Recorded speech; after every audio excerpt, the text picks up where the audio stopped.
first name of Hashem, for Shmuel Mordechai ben Rachel, and for Yuda Leib ben Esther. I think this is Beulah's father. 네. Not Beulah? No, Beulah, not Beulah. 네. Hailey. Sorry? Hailey. Heidi's father. Yeah.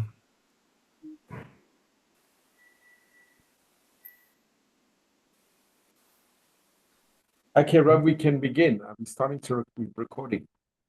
Yeah, can we start? Yeah, it's just after 9. So we are in chapter 6,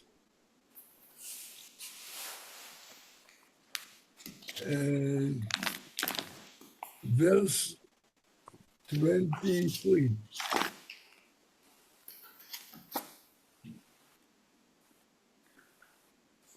The Shlomo Melech was saying to take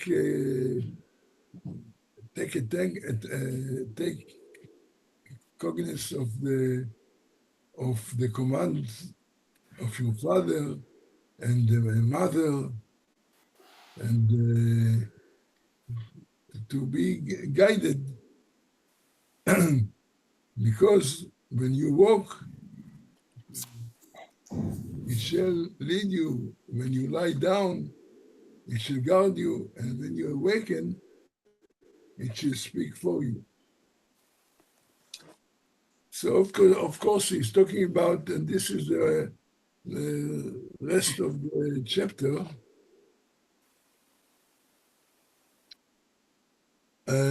He brings certain episodes or situation in life where a person should take care and be guided from the Torah, guided by the Torah, because of the enticement which exists, the Yetzer Hara, the evil inclination. So we are now starting verse 23. כנר נפלא בתורה אור ודרך חיים תוכחת מוסר. A commandment is candle, which means it gives you light in darkness. You have got the Torah to give you, to lead you the way, and the Torah is light, and disciplining rebukes are the way of life.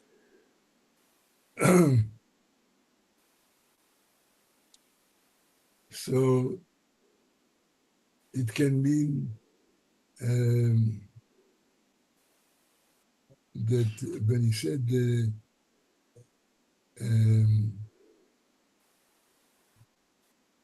talking about before about the Torah, the commandment of the be guided by a father. So one commentator said, command of the father is a candle. Whoever fulfills the command of his father is as though he takes a candle in his hand to light a dark place. And if he loses anything there, he finds it by its light. Similarly, whoever fulfills his mother's instruction, it is light to him. And so he said, this is what he meant, not to forsake. Don't forsake the instruction of your mother.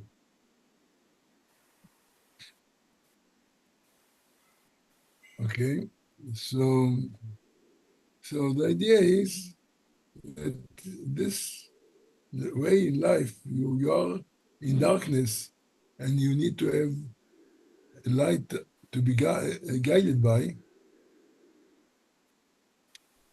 So this helps you if you are disciplined by the Torah laws. Then it gives you light, and guides you in life. And he continues, to guard you from an evil woman, from the smoothness of the alien tongue. Obviously, he's talking about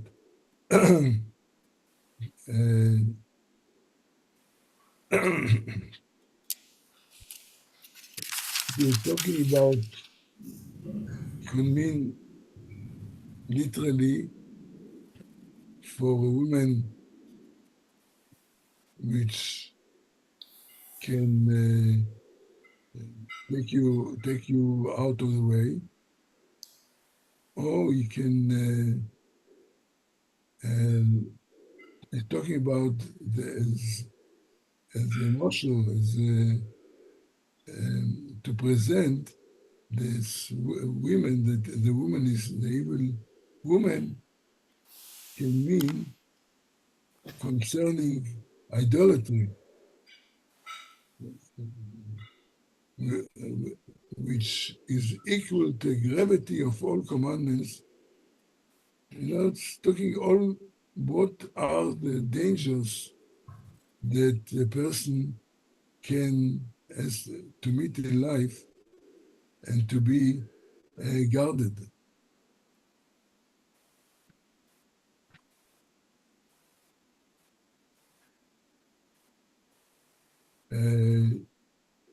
It's talking also if you're talking about the adultery, let's say, with the evil woman, that the way that she will entice you with a smooth tongue, this is what he's talking about, or it can mean not talking about the harlot, but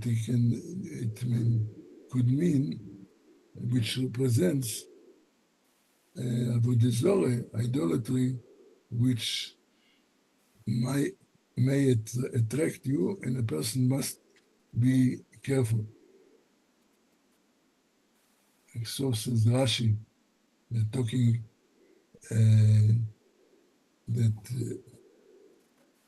talking about against idolatry. So it can mean either adultery or can be idolatry. That's, but the idea is very, very clear.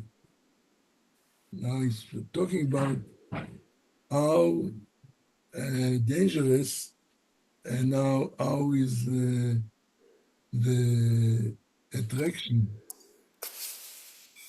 אל תחמוד יופייה בלבך. Don't covet her beauty in your heart, and don't let her captivate you with her eyelids. It's talking about real what is happening in life, but we can, as I said, on two levels. Either it means the meaning is simple about not to be thrown or attracted to adultery, or it can be represent idolatry. כי בעד אישה זונה עד כיכר לחם, ואשת איש נפש יקרה תצוד. Very, how would you say, going into the danger that he prescribes, because a man is brought to a loaf of bread for a harlot. And Rashi said, like, it can cause a person to become poor. That obviously, if we see in the simple level, he spends his money on his harlots and this causes him poverty.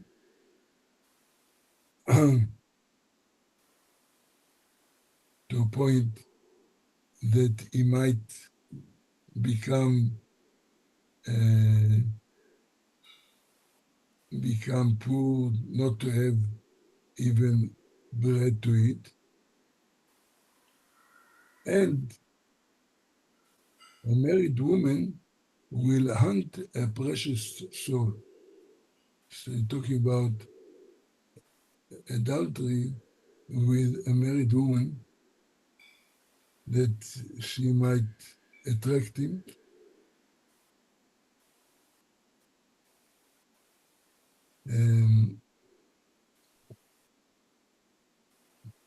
Okay, I think that they doesn't need much explanation. It explains himself. Our person can get completely lost and become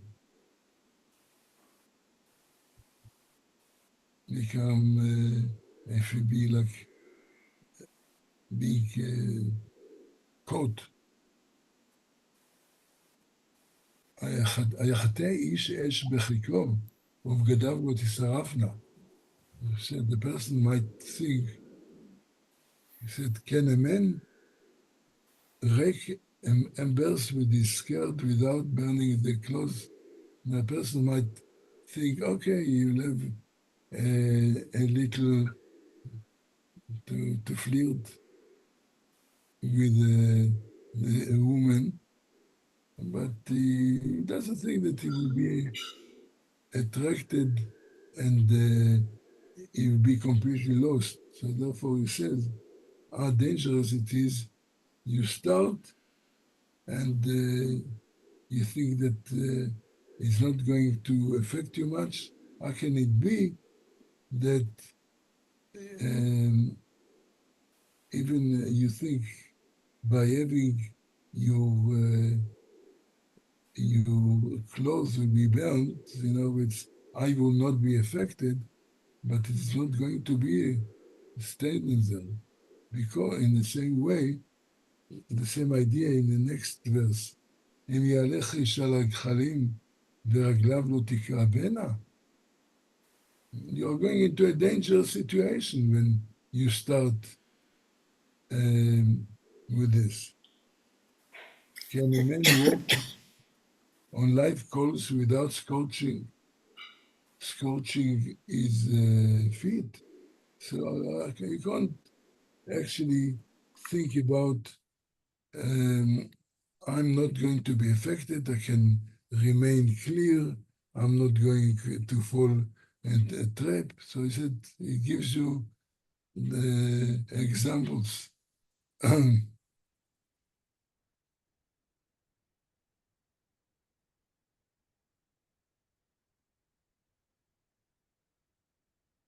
He brings from here in the commentary a long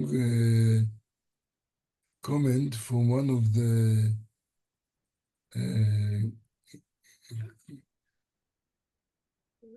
Meforshim of the previous.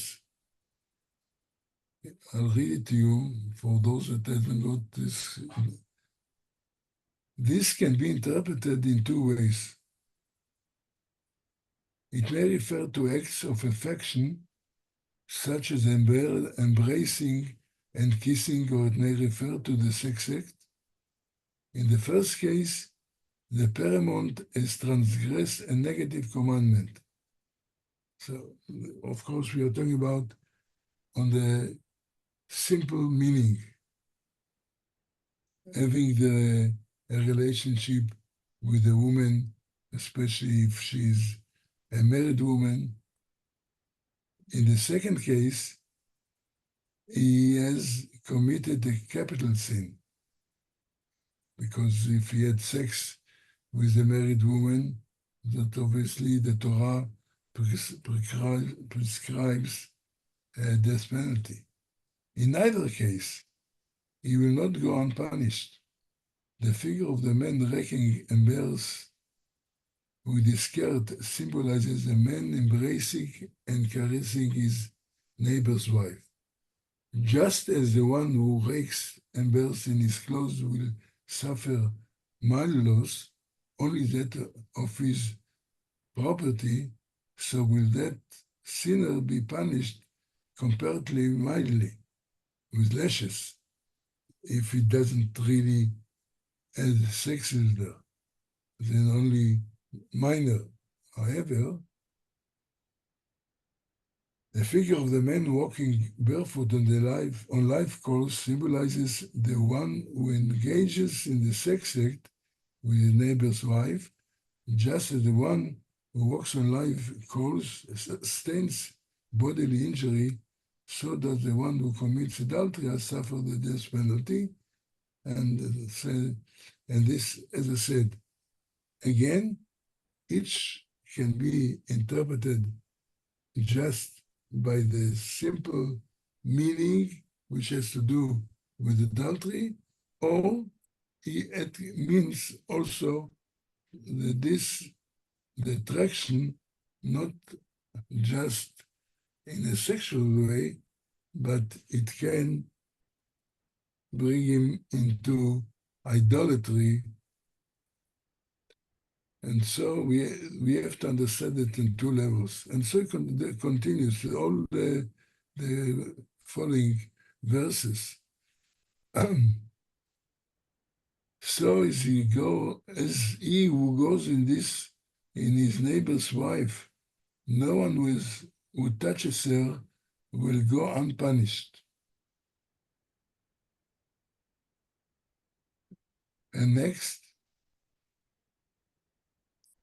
they will not despise a thief if he steals to stay his appetite, for he's hungry. What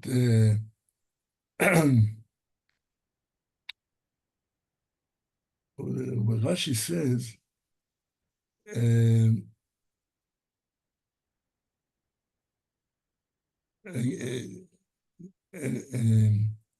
if somebody steals because he's hungry, of course, also he commits a sin, but this can, to a certain degree, can be understood. He's hungry and therefore he stole. Also, doesn't mean to say that he will be unpunished, because the punishment is, as 31, if he's found, he will pay sevenfold. He must give all he owns. So he's going to lose. So this is not going to get the death penalty, but he will be, of course, impoverished by the penalties that he has to pay. It's talking about like a sevenfold. All of his property, he can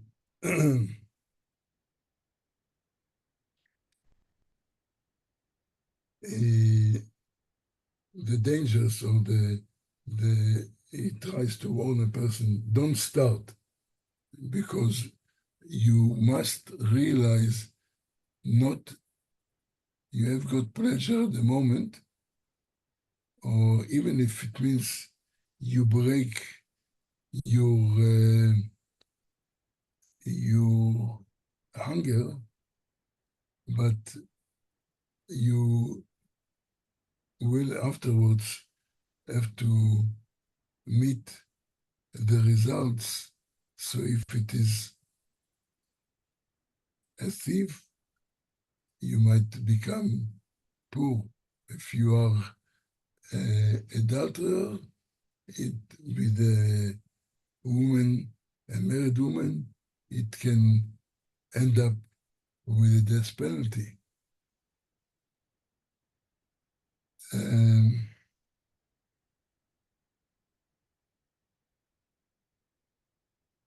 and this is what he comes in the 32. One who commits adultery with a man, with a woman, is devoid of sense. One who would destroy his soul, he will do it. So the result, so in the beginning he said, yeah, if you steal, you are a thief. You think, okay, the result will be that you become poor. But one who commits adultery, he does not do it because he's of hunger. This is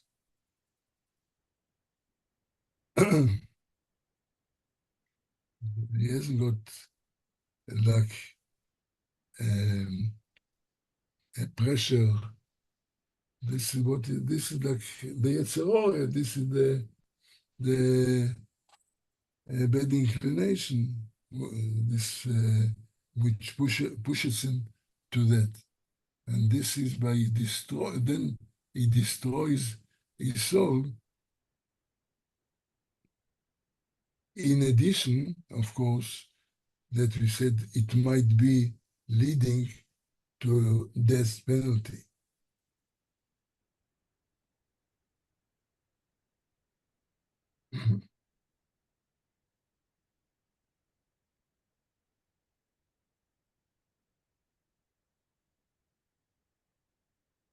Yeah, the Malbim also, which comes in the Gemara many times, if a person thinks that he will satisfy his sexual urge, said it doesn't work this way. Chazal, Reva say, the urge will become stronger the more he yields to it. If you think you are just going to satisfy and the urge will stop, the urge will become stronger if you already start with this. Again, the continuation describes the results of all this. 33. He will find wounds and disgrace, and his reproach shall not be raised.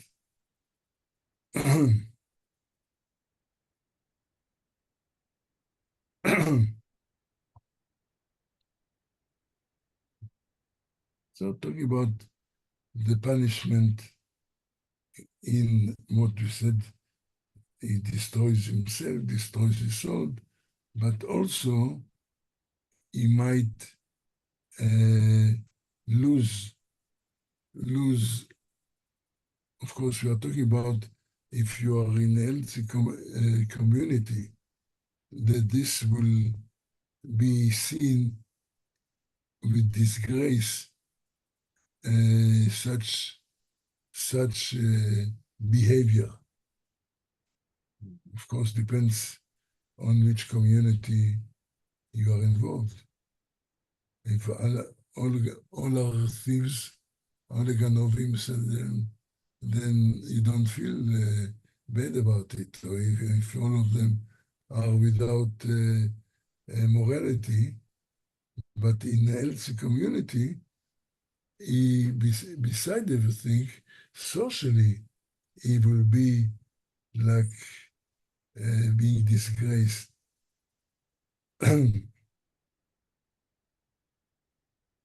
So you'll be punished by God, and in a healthy community, he might be also be kind of excommunicated socially.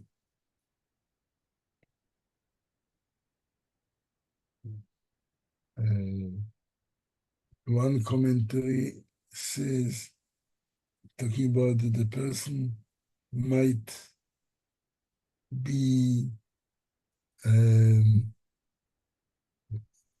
bodily punished because by the outraged husband. So Shlomo HaMelech tries to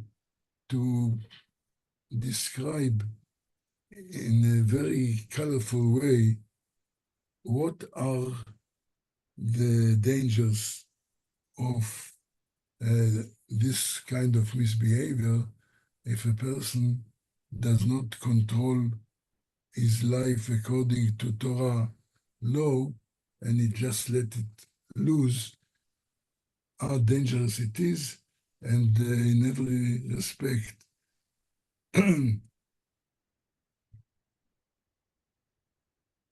this is what I said about the outraged husband. It comes in 34. For jealousy shall arouse the husband's wrath, and he will not have pity on the day of vengeance. Now, it can be, again, straight that he will suffer from the husband's wrath, but it can, Rashi says that it really means, indicates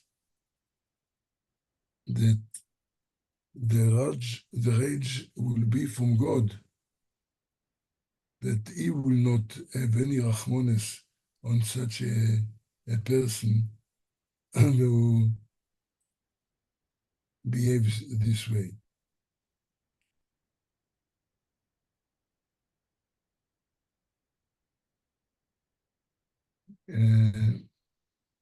This was 34. The end of the chapter 35. לא יישא פני כל כופר ולא יבא כי תרבה שוחד. He will not have regard for any ransom, neither will he consent though you give him many bribes. Talking about talking here now, talking about he with a capital H, meaning Hashem, will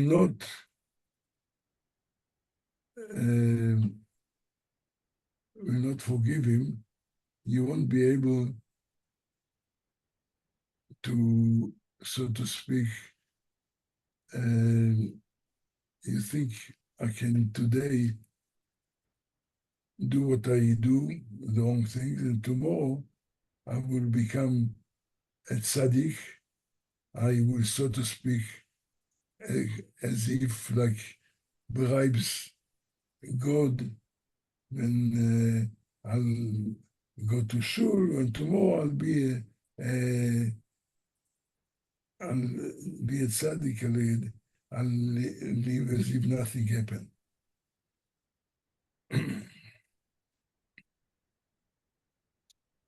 And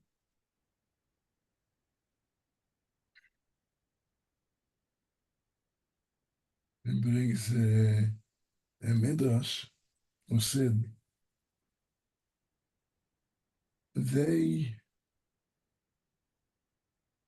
will not despise a thief. This is one who steals away from his friend and goes to the study hall and engage in Torah. If he is found, he will pay sevenfold.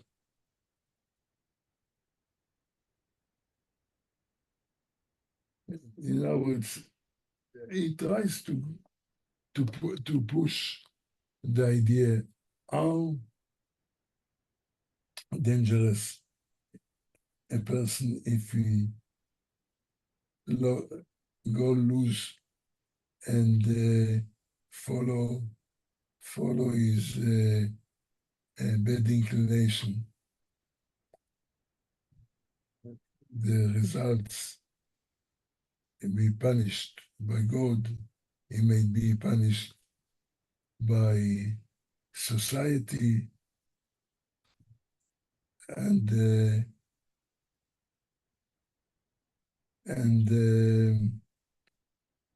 therefore he is continuing from the beginning. He says, listen to your father and mother, which means literally can be your father and father, can mean also the Torah who is caring for you as a father and mother, and be guarded by the Torah laws, which will save you from falling into all this, which eventually the results are very, very serious. So be bodily punishment, can be spiritual punishment. So this can be, as I said, in a simple meaning, if he's talking about adultery, the same applies that idolatry. Yeah. So this is what Shlomo Melech is warning us to not to fall into a trap, and the only way we can be saved if we will listen to our father and mother, which the Torah and the Torah guides us. And all the other things we might think that he can do and nothing will happen, and he can always stop it. We said this is, he can only, it becomes when it starts, he will destroy himself, destroy his soul, and can only lead him to catastrophe. Okay, so I think we'll stop here tonight. Thank you, Rav. And please God, what is next Tuesday? This will be Chol HaMoed Sukkot, right? No. We No, have no. It's just No, before. it's It's the week before. before. no, it will be before, sorry. The week before Chol HaMoed. Sukkot only will become on Thursday. So still we'll have our shiur before Sukkot.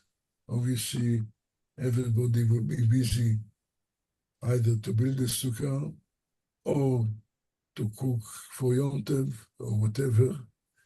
In the meantime, we have to go to pass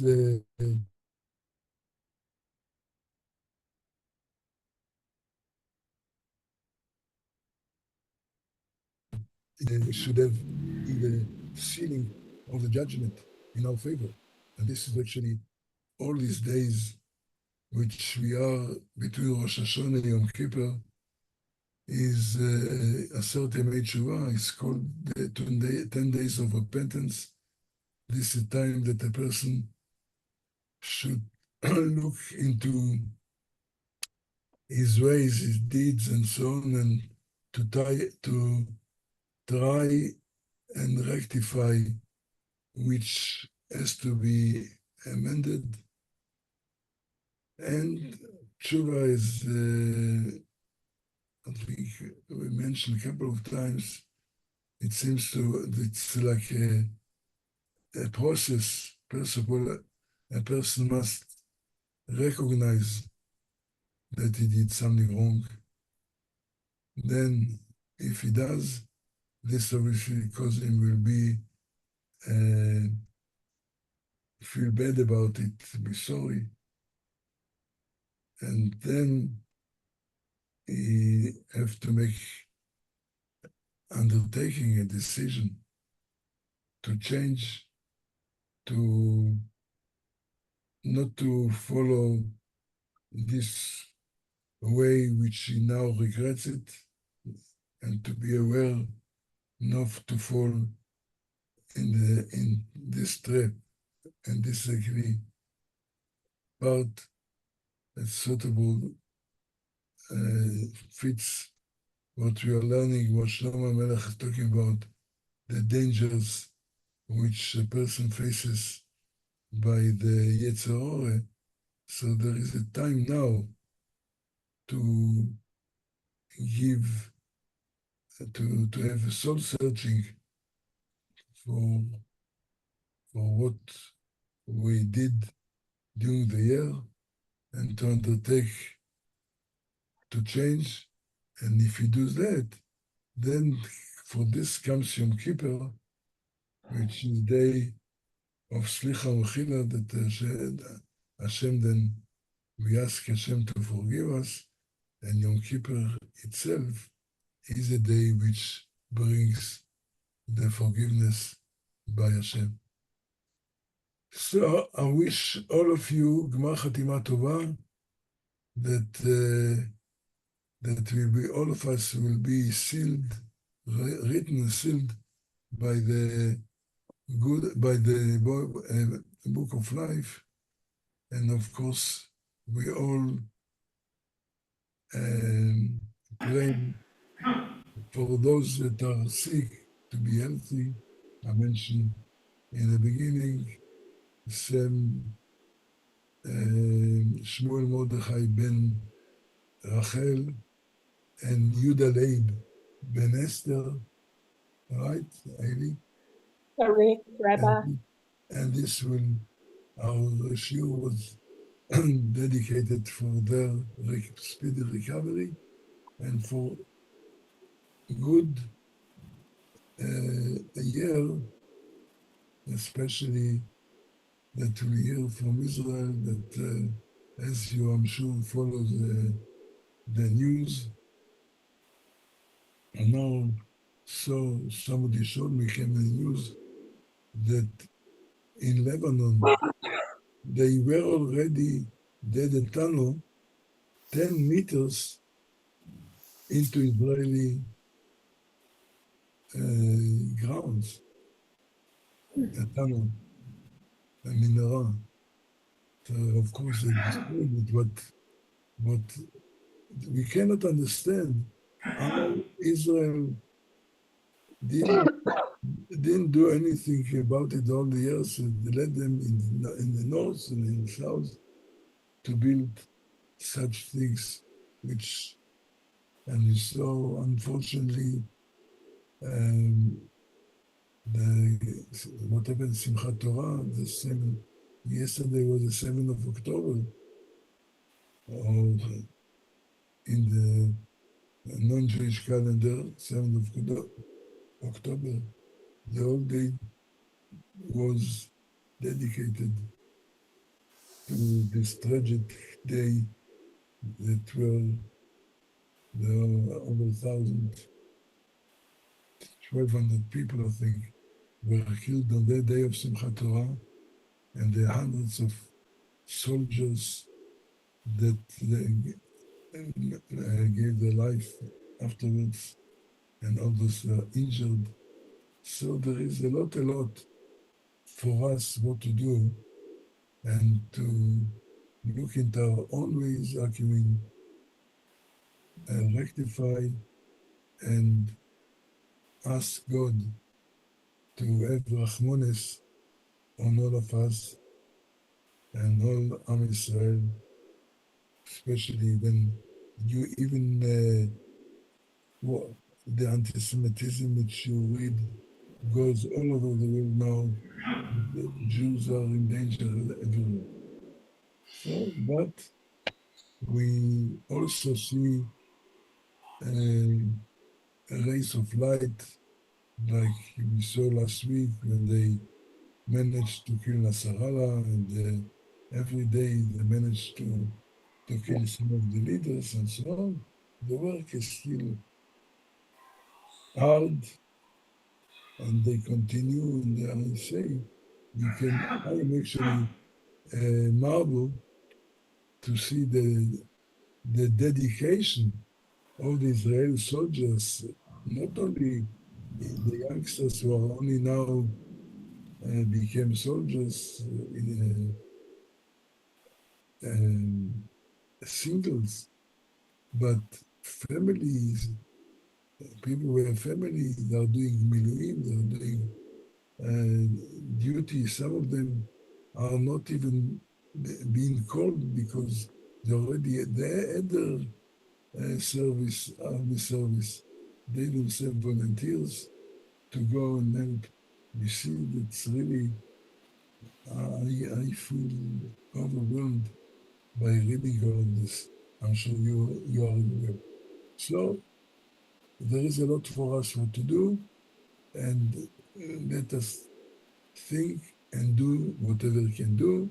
And with this, I wish you Gmar Chatima Tova, that all of us will be signed for good year and for good life, and successful in everything which we do, which we want to do. And the main thing, to be healthy.